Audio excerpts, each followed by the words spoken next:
All right, so today we are going to talk about something that I've mentioned a couple times in class up to this point, and that is how to take notes in a debate round, a process of what is called flowing. It's important in any debate round to know what's going on. If you don't have a record of what has been said in the round, you're not going to know what arguments to answer. You're not going to know what the other team's responses to your arguments were, and you'll just kind of be lost. And so, keeping a good track, a record of what's been said in the debate is essential to doing well in any debate. It is what I always say, it is the key to unlock the success of any young debater. Is once you can learn how to sort of keep track of what's happening around, once you can learn to flow at least reasonably effectively, your success in debate will open up to a new level of possibilities. All right. So, a couple of terms we've got in here. Flowing. Flowing is the term that is used for taking notes in a debate round of what both sides said, both you and your opponents.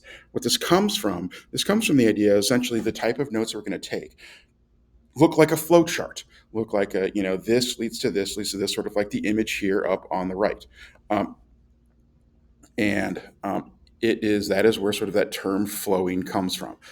It is the flow is a flow chart, a visual graphic organizer of the debate round. It's not just a word for word, write down a script, but it is literally organized sort of by chunks, right? And we'll talk about the flow or your flow as a noun in addition to a verb. Verb to flow, flowing is the act of taking notes. The noun version of that, the flow, is your notes, right? Is the actual physical piece of paper or pieces of paper, most likely a couple pieces of paper, which is the record of what is said. And this is important for anything. Like you see the picture that's sort of behind me right here. In any court of law, there's someone in the courtroom taking a record of what is said, so that way they can go back and look at it. They call that a court stenographer.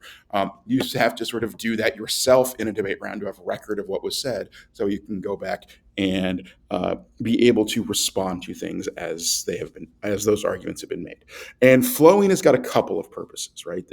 It's not just because Mr. Miller told you to. First is you need to have a record of what your opponent said. This is important because, as we've said a couple of times, and we'll sort of keep hammering home, if you don't answer, if an argument is not answered in the next speech, it's considered to be true. That argument is what we call a dropped argument. And you need to, because of that sort of, I won't quite call it a rule in debate, but it's essentially a rule in debate because the term rules are very sticky. But that norm that is generally accepted by almost everybody, that if you don't answer an argument in the next speech, it's assumed to be true. It's really important to know what arguments your opponent has said because you need to answer all of them. If you miss something, if you don't answer something and drop it, that argument can become true in the round, and that can come back to really damage your ability to win in that debate. So, first, you need to have a record of what your opponent has said. Secondly, you need to keep track of what you and your partner have said also. And so you need to flow yourself, you need to flow your partner, you need to have what both sides have said. It is just as important because, especially, this is sort of a tag team activity. Like you need to know what arguments your partner has made so you know what things you can sort of piggyback off of in the next speech. You can't just ignore what your partner has said and go back to your speech. You have to build off of what your partner said in the prior speech. We call that extending, of taking an argument from the last speech and sort of pulling it into this one. And it is important to know what things your partner has said and what things your partner hasn't said, so that way you don't end up extending arguments that your partner didn't make. And so you and your partner need to match up and know what each other said.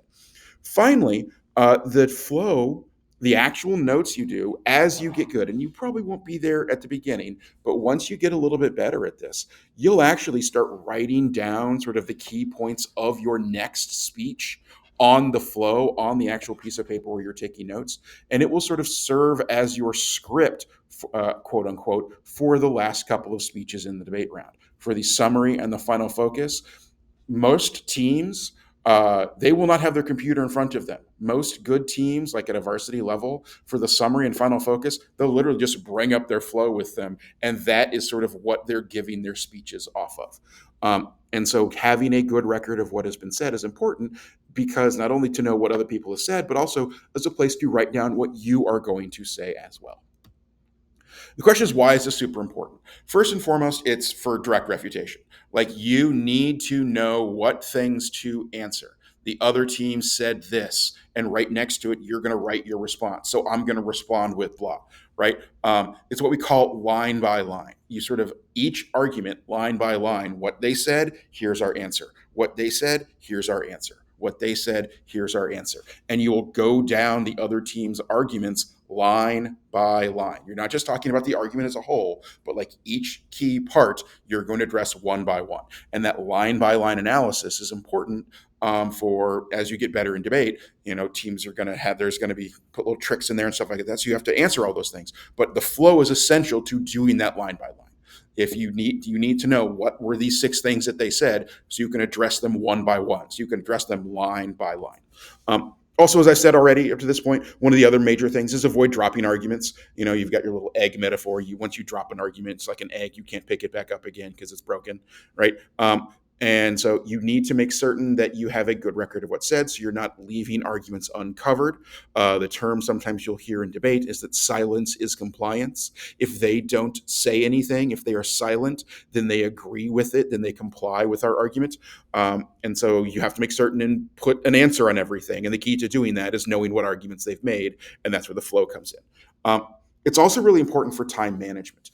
You need to, you will just a sort of a visual organizer of the round, and you can kind of tell as you're going, if I have this much space available, I've got about this much time. It sort of serves as a kind of an internal clock. If you're sort of like a quarterback, you've got that internal clock of when the pass rushers are about to get to you. You've got 1001, 1002. It better be out of there by 1003 or else you're going to get sacked, right? You have that internal clock. The flow, sort of the visual space, the visual space you have on the piece of paper, how much you've used, how much you still have yet to go, sort of serves as that internal clock, that internal time metric of, all right, I need to move on because I have a lot more to go and I don't have a lot of time left. It helps keep you a lot more organized. If you're just sort of rambling things left and right, and sort of whatever comes to the top of your head, you're not going to win a lot of rounds. Being organized is super duper important. Also, it allows you to help your partner. You sort of back each other up. If your partner happened to miss something, you can be there and help them. It is a really good to be that sort of safety net, if you will, for your partner. Also, it's really good for a process what we call scouting. And it is this idea of getting information on other teams. When we go to a tournament, especially if it's a team tournament with maybe 20 or 30 teams, and we've got like three or four of them in there, by round two or three, we've seen most of the teams. And if round four you're debating a team that someone else from your school has already debated, you can go ask that person from your school, hey, do you have your flow from round one when you debated this team? What arguments did they make? What did they focus on in the latter portion of the round?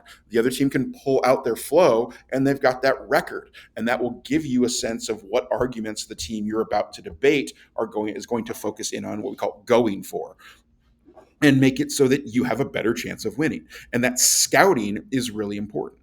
I'll be honest, the year I had a team made finals of the TOC. The reason why we did as well as we did is because we brought a couple of kids along just to scout. Literally, we brought freshmen along to go and watch rounds and flow and come back and have records, so that when we got into the elims, we knew what everybody was reading. And it made all the difference in the world. It probably got us at least one extra win in prelims and at least one or two elim debates. And so that scouting, it's the same reason why athletic teams trade game tape before games. They want to know what the other team is doing. Exact same purpose. Also, it gives you a chance to go back and improve what you're doing. You can see what arguments of yours worked, what arguments of yours didn't, and allows you to go back and be like, wow, okay, this contention, there's a good answer here. How are we going to fix this so that we can deal with that response? And you can go back and improve your cases. You can improve your blocks from round to round. You're going to debate the same topic for, a couple of months sometimes. And this allows you to not have the exact same arguments at the end of the topic as you do at the beginning. You should improve along the way. And one of the ways you do that to know what's working and what doesn't is to flow and have a good record of what arguments were said in the round, so you know what arguments you need to sort of improve your responses to. Now, when you are taking notes, and we'll do an activity on this here in class in a little bit, this next class that we meet, but when you're taking notes, when you are flowing in a debate round, I like to say, and I'll say heavily emphasis on I like to say there are some rules for flowing. I have rules in quotations because in debate, there are very, very, very few actual honest to goodness rules. Basically, the time limits and like one or two other small things, but that's it. If you're in a round when someone says that's against the rules, chances are there aren't any rules that say it. It's something their coach told them a lot of people do. And so that's a rule in their mind. So I'm going to use the word rules here loosely. When it comes to my students in flowing, I have some rules, or what I have is some very strong suggestions, if you will. First is you should probably you're going to have multiple sheets of paper. Um, you're going to have at least one sheet of paper for each case. Most rounds, you're probably going to have two sheets of paper, one for the AF case, one for the neg case. So essentially, one for your case, one for their case. Sometimes, if someone is doing a new argument, what's called a theory argument, or an off case argument, they might have an additional piece of paper that they might want you to, oh, this doesn't sort of fit with either of the cases, but it's an extra argument. So you can float on a new sheet of paper. You might have a third or even potentially a fourth sheet on rare occasions. Most times, I would imagine most of you for your first year of doing this, most every round is going to be two sheets of paper, one for sheet for your case, one sheet for their case. You are also going to have you're going to have columns for each speech. So you're probably going to start out with about 6 columns or so, if you will. And you'll sort of see people doing that early on. The image that you've got on the screen right now, the little picture there, you'll see people actually sort of fold up oftentimes at the beginning when they start out, they'll fold up their paper, sort of make it into kind of a little fan, accordion style, and unfold it, sort of make lines where the crease is instead of having to draw each of them. It's a nice sort of way to get a sense of how much space you need for each speech. As you get better, once you sort of are used to it, you just kind of intuitively know how much space I need, and you don't have to like have those lines anymore. Kind of those training wheels can go away. But I would imagine that in a lot of your early debate rounds, especially in the novice division, a lot of teams will they'll fold their papers up. You'll have some sort of columns. Basically, what it is, it's one column for each speech. So one column for the constructive, one column for the rebuttal, one column for the summary and the final focus. I think you probably have 5 or 6 columns. We'll sort of go through and kind of what it looks like when we sort of do the activity. One big thing, and this is something that some people starting out with have problems with, but it is super duper important. You're going to have 2 colors of pen, one color for each team. I keep in my bag a little thing of like red and black pens. So if kids happen to forget their pens, but when you are flowing and from this point forward in class, you need to start bringing 2 colors of pen. I don't care what colors they are. They can be red and black. They can be blue and green. They can be pink and purple, whatever. But as long as you have 2 colors, one color for one team, one color for the other team. Um, Also, no pencils. Never flow in pencil. Ever. Don't ever flow in pencil. First, pencil is it smudges easy. Like you get you if like, oh, I can erase and change. Don't care. You need to fix something, cross it out. That's fine. But it smudges, it gets all over the place. Second, it's kind of tough to read sometimes. Three, if you flow in pencil and you're just doing each team the same thing, you can't the whole reason why we have different colors of pen is so when you look down and immediately without having to think about it, you can just know they said this, I said this. You don't have to be like, wait a minute, which team is this I'm looking at? Black is AF and red is neg, and you just look at it and immediately can tell. If you do it all in the same color, if you do it all in pencil, you have to wait a minute, what column am I in? And it takes longer. And yeah, it's only maybe a couple of seconds. But in a debate round where time is at the essence, where you only have a limited amount of speech time and a limited amount of prep time, those 2 or 3 seconds every time you look down add up and can end up being the difference between winning and losing rounds. For pens, there's all kinds of pens are great. I would advise against fountain pens. I went through a fountain pen phase at one point in school. Maybe you did. Maybe you do too. Pilot G2s, and I'll show you in class. Pilot G2s are by far the most common ones. They're easy to find. They work really well. The ink dries quickly. It doesn't smudge. They're well weighted for the pen flip, if like we'll show you that at some point in time. But like Pilot G2s tend to be the best ones, what a lot of people tend to use. That's not saying you have to, but there, if you're looking for a decent pen that's doesn't cost a lot of money but works really well, Pilot G2s are right. Other rules: one, everybody flows every speech. You flow every single speech, even if you're done. Let's say you're the first speaker and you're done when you're through summary. You still flow final focus, right? You flow your partner's speeches. You go back and flow your own speeches if you can. We'll talk about sort of what that looks like in a little bit. But you flow every speech. Also, everyone flows every speech. This isn't and this is a trick that some novices will do that is a very bad habit to get into. This is not we have one flow between the two of us. That way we can share. Nope, don't do that. Don't do that at all. Part of it, especially for beginning debaters, like that will cause problems later on. But for beginning debaters, it's about the more reps you have at flowing, the better you get at it. The more practice you have, the better you get. And so you just need to practice flowing every single speech of every single round you watch or in. That's the way you get better. Eventually, you will need to have separate flows for a lot of reasons. So other rules I've got is no full sentences and no paragraphs. You're not right. This is an English class. You're not writing an essay. Abbreviations are great. Symbols are great. As short as you possibly can to get the point across. You're not writing full sentences. You don't need punctuation. Proper grammar is not a thing here. Don't worry about it. This is literally just notes so you can understand what it is has been said. And finally, you're going to leave some space. What people do all the time is they just cram everything into the very, very top. You're going to leave a finger or two worth of space between each argument, especially at the beginning, because you'll see later on when you sort of get into the middle of the round, your writing gets a little bigger, gets a little messier. You'll need that space. And so leave a little bit of space after each response, especially in the first couple of speeches, will be very important.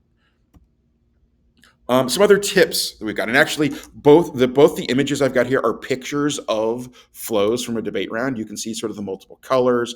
You can see, especially the one on the bottom, like the use of some arrows of like this argument sort of leads to that argument kind of stuff. Those are really important. So, some basic tips. One, mark where each new argument begins. Some bullet points, maybe a dash, numbers, indentation, space, something like that. Makes it easier for you to visually find your place. This shouldn't just be uninterrupted block of text. Each card should probably be written down and sort of delineated somehow with like some way to tell when one card ends and when another card begins, right? The second thing is you want to connect your arguments and responses. This is like a game of telephone. This is what I used to call sort of like the seventh grade girl superpower, which is something that is still impressive to me and just how kids can do this. Of the ability to like recall the conversation, the back and forth verbatim of like, well, I said this and then she said that. And then I said this and she said that. Well, then I told her this and then she came back and totally said this. Like that sort of, you could repeat the conversation word for word. That's what the flow is supposed to do. The flow literally is you're writing down of like, we said this, then they responded with this, then we said that, and then they responded with this. And you will put arrows between them so you can follow along with your finger. If like start on this one, then to that one, then to that one. You notice the picture on the bottom, actually, you can see sort of how they maybe didn't leave enough space up at the top. And as you get in, the arguments get a little more in depth and you need more space. Leaving a little bit of space between those arguments would have made it easier to just follow straight across the paper. But even with that, you still have arrows. So you can be like, I said this, and you can follow the arrow to the next response, and then follow the arrow to the rebuild against that, right? And so that's really good. Also, just like I said before, leave a little space between the arguments. This one on the bottom sort of shows you why, especially in the first couple of speeches, that's important because it will give you, a little more space to do stuff at the end. And then lastly, abbreviate. Acronyms, shorthand, symbols, whatever it is. Like I said, not full sentences. You'll develop your own sort of shorthand for different terms and stuff like that. That's really important. And then, I got it. Cool. Two more. A couple of tips. One, if you can, get the author of pieces of evidence. It's not something that I expect you do at the beginning, but as you get a little better, my second and third year debaters, hopefully they're probably flowing some authors in there at some point in time, because that's what a lot of times people will refer to the card as. Oh, do you have the Smith evidence? Which one's the Smith evidence? If you flow that down, it allows you to like be able to tell that a little bit more. Also, yeah, but what you're looking for first and foremost is just the tags. Like you said, sort of each card has a tag. The tag is what you're flowing down. A couple other things, pre-flow. If you're going, you'll write your cases down beforehand. If you know what your cases are, which you should, you'll literally like make a version of the flow of at least that speech before you even give it. So that way it gives you some time. Makes it so you're easier just to flow the rebuttals or whatever it is. But you, at the beginning of the day, you should literally make an AF pre-flow and a neg pre-flow. And if you use one, then between that round and the next round, you make a new one of that. So because in every round is a coin flip, you don't know if you're going to be AF or neg. You have a pre-written version of the AF and a pre-written version of the neg flow ready to go. So when the coin flip happens, you're like, okay, I just need this flow. I'm ready to rock and roll. The other thing that is good to do that it'll take some time to do is to what's called backflow. It's the other side of pre-flowing. Pre-flowing is write down your arguments before you say them. Flow beforehand, pre-flow. Backflowing is I didn't have a time to write down my arguments, but I'm going to go back and fill in the arguments that I made during my speech because you want to have a record of what you said. That way, you know sort of what things are being responded to. Oftentimes, you can do this during crossfire. Is a good thing to do during some prep time. Maybe when the other team's taking prep and you don't need to, is a good time to kind of do that. And then a couple other tips. One, never give up. This will be hard at the beginning. You are going to miss stuff. That's fine. Don't just stop. So, if you realize you missed a piece of evidence, leave a space for it. You can come back and fill it in later. You can ask your partner, hey, did you get that? That's that's one of the many reasons why both of you need to keep a flow, right? So your partner is sort of your first place to go. Then you can always ask them in crossfire, hey, I missed your second argument on contention one. What was that? You can go and fill it back in. We will also talk, when we talk about technology, the use of speech docs, where teams will actually send their cards that they are about to read to the other team and to the judge so everybody can follow along as they're reading them. You can use the speech doc to fill stuff in, but you shouldn't rely on the speech doc because sometimes people don't necessarily follow the document that they sent. But the main thing, don't ever give up. Just keep trying, fill it in. It will be difficult at the beginning when you first start, but as you get better, you will miss less and less to a point you start getting most everything. Second thing is save your flows. At least as long as you have the topic. You don't throw your flow away after a round. Like I said, the scouting thing, if somebody comes and asks you, later in the day, hey, who did you debate round two? Do you have their flow? We're about to debate them. You keep your flows with you. Literally what you end up doing is usually fold them in half and on the outside, write the name of the tournament, the name of the round, who your opponent was and what side you were. So that way you've got that information. So when you see oh yeah, here it is. I've got the flow. Oh, we were AF in this debate. Flip it open. You've got kind of the record of it. You don't want to toss those. Certainly during a tournament, I like to say keep them through an entire topic. I don't know if kids actually do or not. Maybe they do. Maybe they don't. But that's really important. And then last is you can write down judge comments. Actually having a place to sort of jot down comments, maybe on the flow of what the judge liked, what the judge didn't, is really important because that's a place if the judge does give oral feedback. Sometimes they will give feedback immediately following the round. Sometimes it'll be written feedback, afterwards that you'll get when the tournament's done. But if they do give you oral feedback, some comments right after the round, jot those down. They like this, they didn't like that. That gives you some ideas of things to kind of play with. Actually, really good teams, what they will end up doing is they will keep like a Word doc open or a document that they just keep for the entire year. And after every round, when the judge is giving you feedback, they'll just type down the comments that they got. It's a great way to kind of keep track of all those and sort of put it all in one place. Part of it is you can see trends if you got multiple judges telling you, hey, you should do X. If it starts appearing in multiple rounds, maybe that says you should probably do that kind of stuff. Couple of quick sort of different ways to flow. What I would say for 95% of people is the way I'm going to have you do this is just one sheet per case. You're probably going to flow from left to right, columns from the left. As the round moves on, you're going to move to another column further to the right. Um, the only thing I will say is occasionally, if someone is left-handed, just so that way, occasionally I've had a few lefties over the years that have flowed from right to left, just so they can see all of the different speeches that have come before them, and their hand or arm isn't covering like what the last couple of speakers have said.